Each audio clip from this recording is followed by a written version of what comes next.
The computer game Call of Duty Modern Warfare 2 was released worldwide this month, and it's been a blockbuster, breaking all previous records by grossing more than $550 million in sales in its first 5 days. It's a shoot-'em-up game in which players take part in massacring civilians at a Russian airport. It's violent and bloody and graphic and confronting. And overseas it received an adults-only R rating, or the local equivalent. But when released here, the game was rated MA15, meaning it's considered suitable for 15-year-olds to play. Unlike every other developed country, Australia has no R rating for games. Supporters of the current system say this helps to keep us free of games with sexually depraved content and extreme violence. But gamers argue that Australia needs an R rating, so that more violent games like Modern Warfare 2 can be restricted to adults rather than being made available to children. Any changes to the classification system must be unanimously agreed by Commonwealth, state and territory ministers.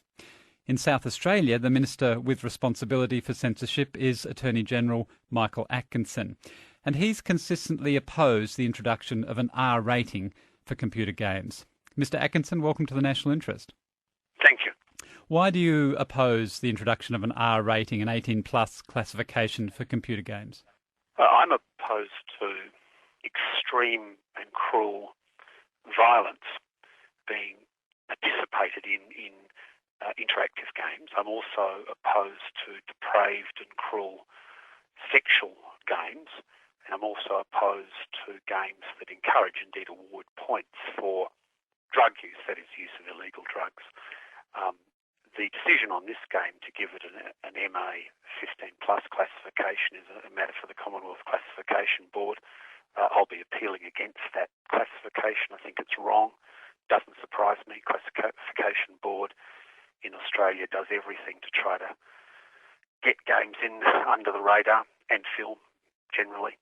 But just because the system is not being applied properly, it does not mean that the principles of the system are wrong. But wouldn't it be better to have an R rating so that then the classification board can say, well, this is clearly for adults, and consumers would know that if these games are getting in anyway? No.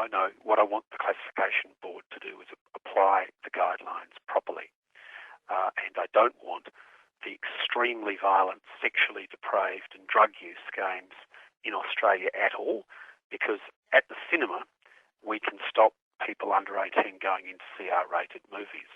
We can't stop these interactive games that are extremely violent or depraved getting into the home and then getting into the hands of children. Indeed, the interactive games are, I think, a greater risk than film because they are interactive, because people aren't just watching passively these horrible things happening.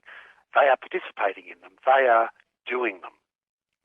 Still, DVDs can also come into the home with R classification. You know, parents can bring home an R-rated DVD and then decide whether or not the kids get to watch it. That's true, but it's not a reason to surrender. We're talking about games such as the Japanese game Rape Play, where one scores points for raping a mother and daughter. But as I understand, that's not allowed. That's not on sale anywhere outside Japan, even in countries with R classifications. Yes, well, I wouldn't put it past the classification board to make that an R-rated game, frankly, on their previous form. Also, we have games where you score points, and the name of this game is NARC, as in narcotics, and you score points for injecting yourself with drugs.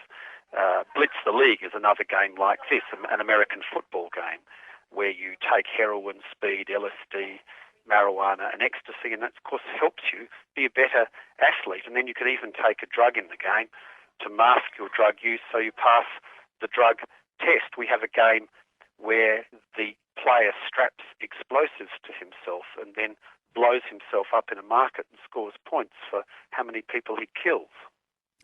Still, as you say yourself, many of these games are coming in, perhaps not the ones you mentioned, but ones which you find objectionable. And a recent study by Bond University found that Australian adults support the introduction of R-rating classification and that they use those classifications to determine what to buy for their children. That was funded by the industry. Normally ABC interviewers mention that when the industry funds a survey. They preface their mention of the survey. Well, you've quoted the same survey previously favourably. I'm very happy. I don't think so. I don't think so. I think what you're engaging in is advocacy for the R18 classification. And you're using a survey that was paid for by the industry. Attorney General, I'm not advocating anything. I'm inquiring into this issue and I'm asking your opinion. I'm making the point that the industry says from its surveys, let's put it that way, that adults want classification so they can determine what to buy. Well, no, that's what the industry wants.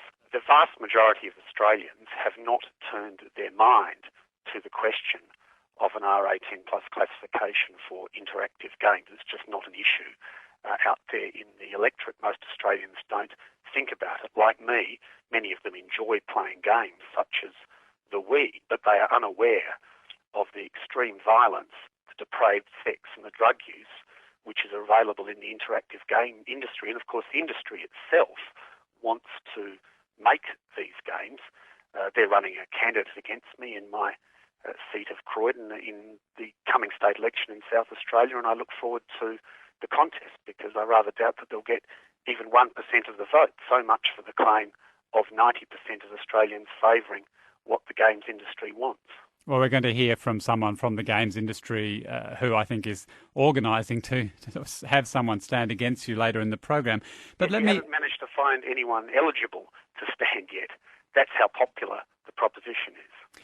Let me come back to another point, though, that if there was an R18 plus classification introduced into Australia, that would require all Attorneys General to take part in a discussion to draw up the ratings. Now, you would be able to say this R18 classification should exclude the type of games altogether, should still exclude a whole range of games that are, as you see it, and I have to say I agree with you with these games, obnoxious, repellent, morally repugnant.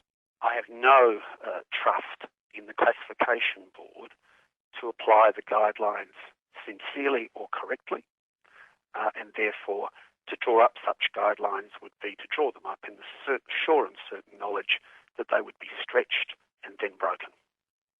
But, however, I'm happy to have a discussion of it, and indeed I cleared for publication a Commonwealth discussion paper on this issue back in April, and I've got no idea why it hasn't been issued yet. Well, we were wondering about that discussion paper too, and that was one of the questions I was going to ask you. We haven't been able to get a clear answer from the Attorney General's Department, the Federal Attorney General's Department, as to why it hasn't been released. What is your understanding? That discussion paper, as you say, was meant to be released earlier this year.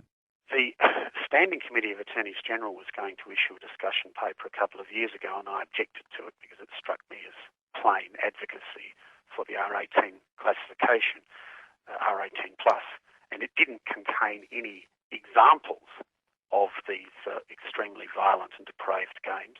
So I insisted that such examples be included.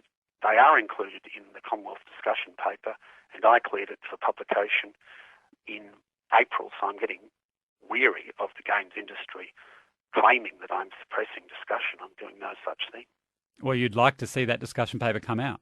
I'm happy to have the discussion. Indeed, I think when most Australians see examples of the kind of depravity and cruelty and extreme violence of these games, shooting off an opponent's limbs, dismembering them, blood spray over the screen, torn flesh and protruding bone from dismembered limbs, heads exploding in a spray of blood, I think they too will say that this will have the effect of desensitising people who play these games, some of them, not most of them, but just some of them, to desensitising them to violence. There is an argument that this is all academic, that banning these things doesn't work anyway because they're going to come in from overseas. Oh, sure, the law of theft hasn't worked these past few thousand years because people keep thieving. You say that's not a defence? No, I'm just going to do what I can as someone who was elected with 76% of the vote when I last faced election, and as someone who has a responsibility for the public good and the law to do what I can. Now, if this can be circumvented, then so be it. But I've done my part. Attorney General, thank you for your time. Thank you.